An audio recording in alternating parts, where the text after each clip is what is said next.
नमस्कार। एक 5 वर्षीय बच्चे की कुंडली हमारे सामने है। आपने इनकी डिटेल्स भेजी। 7 अप्रैल 2015 रात्रि 11:44 पर इनका जन्म हुआ। जिस समय इनका जन्म हुआ उस समय लगन जो था वो धनु लगन उदय हो रहा था और चंद्रमा वृश्चिक राशि में गोचर कर रहे थे। लगन बृहस्पति का लगन है, अग्नि तत्व राशि का लगन है। ये व्यक्ति के स्वभाव में थोड़ी सी उद्दंडता या क्रूरता, मैं इसको कह सकता हूँ, देता है, क्योंकि ये वो बृहस्पति नहीं है जो एक ज्ञान का प्रसार करता है। ये वो बृहस्पति है कि इसके अंदर थोड़ा सा चलायमानता रहती है। अधिक मेहनत, अधिक प्रयासों के बाद कम सफलता या देरी से सफलता मिलने वाला ये लगन कहलाता है, क्योंकि ये पृष्ठोदय लगन भी है। लगन का मालिक बृहस्पति उच्च का होके अष्टम भाव में है। ये लगन के लिए अच्छा है, आयु के लिए अच्छा है, लेकिन ये जीवन में संघर्ष को बढ़ाने वाला भी प्लैनेट है। ये आपको जीवन में संघर्ष कराएगा। भूमि जमीन जायदाद संबंधी सुख तो प्राप्त होंगे, पैतृक संपत्ति का लाभ तो मिलेगा, लेकिन परेशानी के साथ मिलेगा।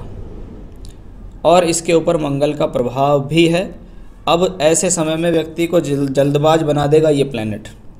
मंगल पंचमेश होके पंचम भाव में बैठा है। बुद्धि के लिए ठीक है, कैचिंग पावर के लिए ठीक है, लेकिन इसका बृहस्पति से संबंध भी है। ये आपको जल्दबाज भी बनाएगा, जिद्दी भी बनाएगा, थोड़ा क्रोधी स्वभाव वाला भी बनाएगा।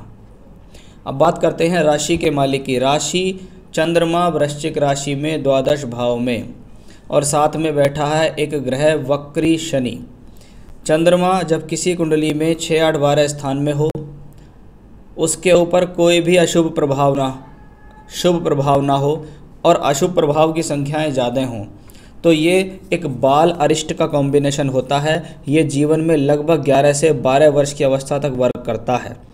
ख़ास तौर पे 5 वर्ष तक ये ज़्यादा कष्ट देता है। चंद्रमा अष्टमेश हैं, 8वें घर के मालिक हैं, 12वें घर में बैठे हैं, नीच के हैं, 0 डिग्री के हैं, इसलिए चंद्रमा में बहुत बल कम है।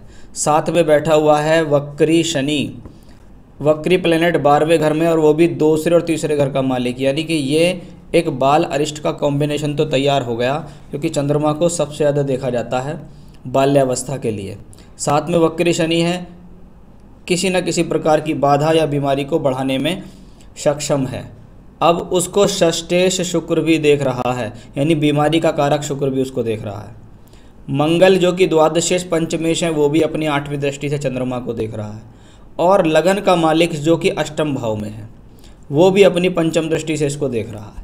यानी 12वें घर पर 2 ग्रह बैठे हैं और 3 ग्रहों का प्रभाव है, और ये सारे प्लैनेट चंद्रमा को प्रभावित कर रहे हैं, यानी आपकी मानसिकता को प्रभावित कर रहे हैं, मानसिक स्थिति, मेंटल कंडीशन को प्रभावित करते हैं, शुरुआत की हेल्थ को भी ये प्रभावित करते हैं। लग्नेश का अष्टम भाव में जाना और चंद्रमा का द्वादश में पीड़ित होना बाल अरिष्ट योग कहलाता है।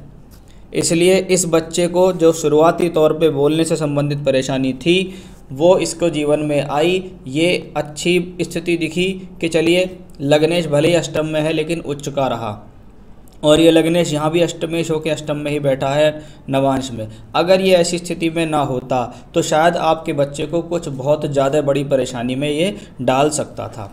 कुंडली में योग तो मिल ही गया कि जन्मजात कोई ना कोई बीमारी मिलती है, लेकिन वो बीमारी बृहस्पति के दशा तक थी। जनवरी 19 में बृहस्पति की दशा खत्म हो गई, दशा शुरू हो गई शनि की। अब बात आती है शनि की, कि शनि जैसा ग्रह जो कि यहाँ शुभ स्थान का मालिक नहीं है, 12वें घर में चंद्रमा के साथ, और मंगल शुक्र बृहस्पति से प्रभावित, यानी फिर बात आती है चंद्रमा को परेशान कर रहा है शनि, यानी मानसिकता का परेशान कर रहा है। बच्चे के स्वभाव में उद्दंडता देगा, चलायमानता देगा, बच्चों को जिद्दी बना देगा। बच्चा कोशिश करेगा कि जो मैं चाह रहा हूँ वही मेरे साथ हो, या अपनी इच्छा से सब कुछ चलाने में बच्चा बहुत हद तक प्रयास करेगा। आपने कहा ये मानसिक परेशानी झेल रहा है, कब सब नॉर्मल होगा? तो चंद्रमा तो होता ही मन का मालिक है, मानसिक कंडीशंस का मालिक है, वो बहुत ज़्यादा वीक है। इसको उपायों से ही ठीक किया जा सकता है, वो उपाय मैं आपको अंत में अवश्य बताऊंगा।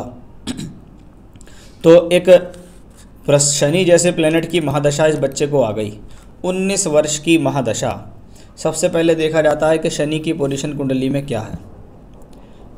ग्रह भले ही पंचम भाव में बैठा है, बुद्धि के स्थान में बुद्धि का मालिक, शिक्षा के स्थान में शिक्षा का मालिक, वो कह रहा है कि बुद्धि है, शिक्षा कराएगा, लेकिन शिक्षा होगी किस दशा में? वर्तमान में जो दशा चल रही है वो शनि की दशा।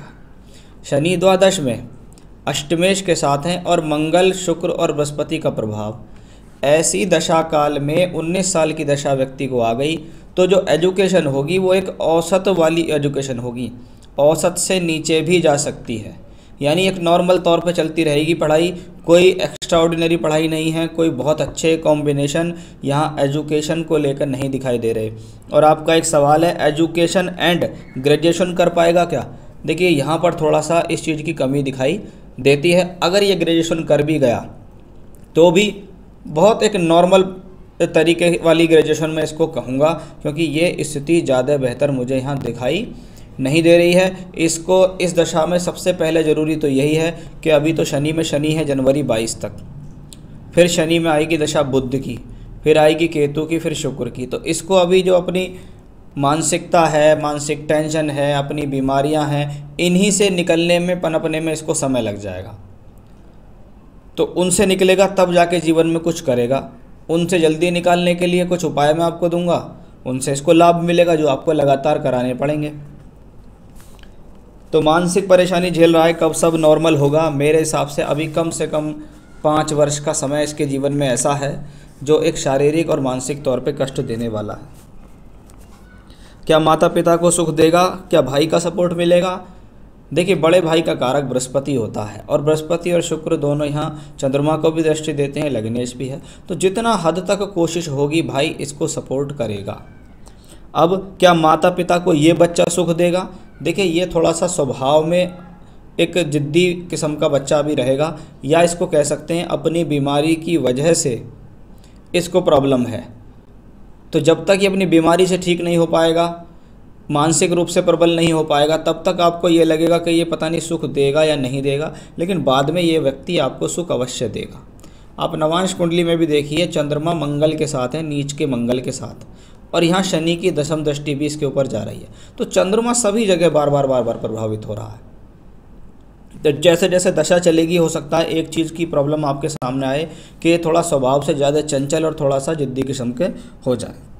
तो आपने मुझसे एक सवाल यहाँ भी ये भी पूछा है, बालारिष्ट योग और उसका फल, उसके बारे में मैंने आपको यहाँ भी बताया है। शुरुआत में बोलने की प्रॉब्लम थी लेकिन अब ये ठीक हो चुके हैं।